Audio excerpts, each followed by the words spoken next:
Last week in Star Citizen was a mixed bag of technical updates, quiet maintenance, and community frustrations. While some progress was made behind the scenes, especially with much needed bug fixes and launcher improvements, front-facing content from Cloud Imperial Games failed to inspire much enthusiasm.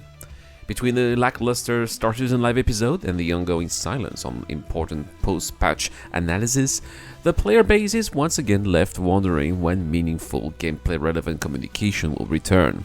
Let's take a look at everything that happened last week in Star Citizen.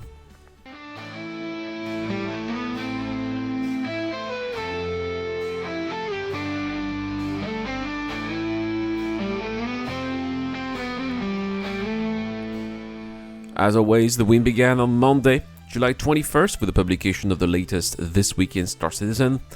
Twisk offered a roadmap of upcoming events and content confirming the schedule for maintenance, the next episode of Star Citizen Live, and the traditional Friday newsletter. These weekly overnews here continue to be a reliable source for players who want to stay engaged with Star Citizen's development beat by beat. Tuesday, July 22nd, CIG rolled out a hotfix for Alpha 4.2.1 aimed at resolving several persisting bugs. Among the most notable fixes were improvements to mission flow, correction to cargo platform interactions, and a resolution to WAN connection issues, which have been affected Linux users for those running Star Citizen through compatibility layers. Wednesday, July 23rd, brought the release of the RSI Launcher 2.6.0. This update focused on finally addressing the infamous error 5007, which had been plaguing users for months.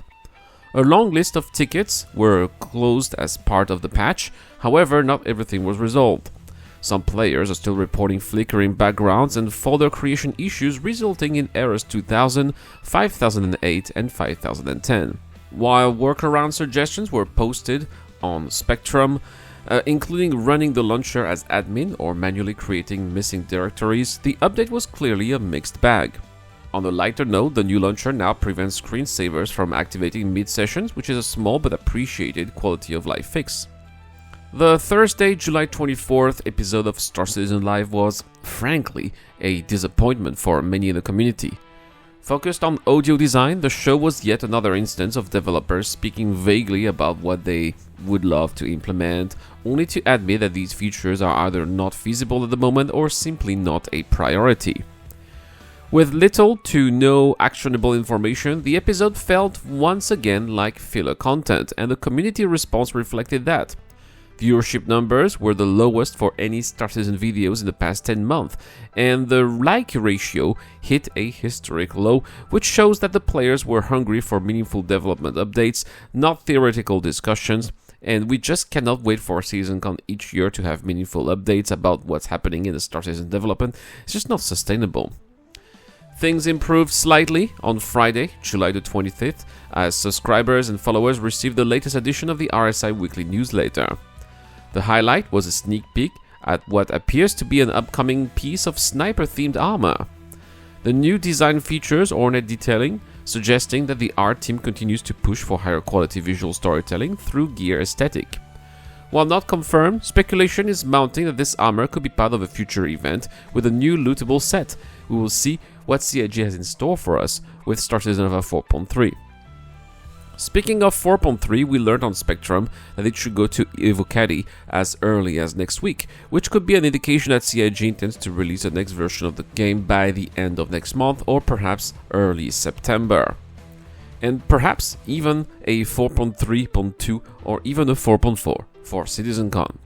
That's of course speculation at this point, but we've seen CIG release new patches around CitizenCon in the past, so they could be doing the same this year as well.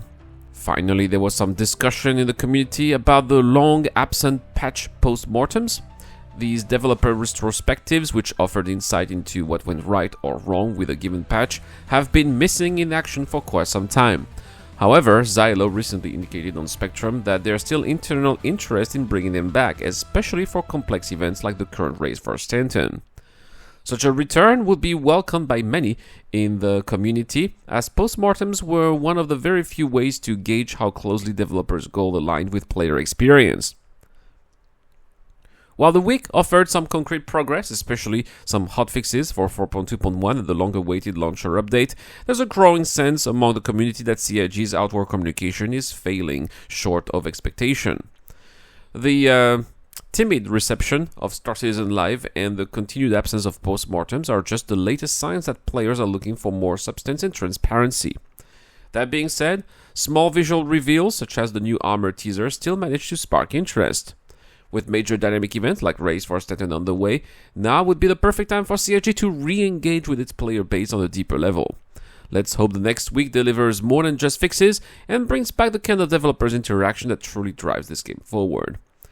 And that's pretty much it for last week in Star Citizen. If you enjoy this content, as always, let me know with a thumbs up. Don't forget to like and subscribe for more Star Citizen content. Apologies for the low voice. I've got a terrible sore throat. I'll try to recover as quickly as possible. And if you want to support the channel, well, the link to Patreon is down there. Big shout out to Dr. Forbin Shadow Rise, the key to Docker, to Carter Cicius, and Zero Crusher. I've been Iran. Thank you so much for watching, and I'll see you guys in the next one.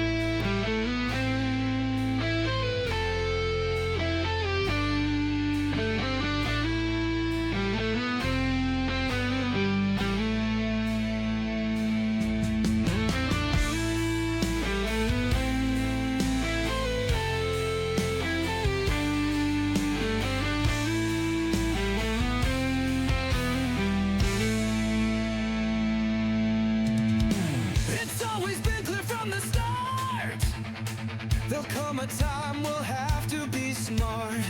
Now what we have is just an illusion, a placeholder that's far from the final vision. Thou shalt not take what thou hast for granted. It's all subject to change, it's what they wanted, and it will stay so.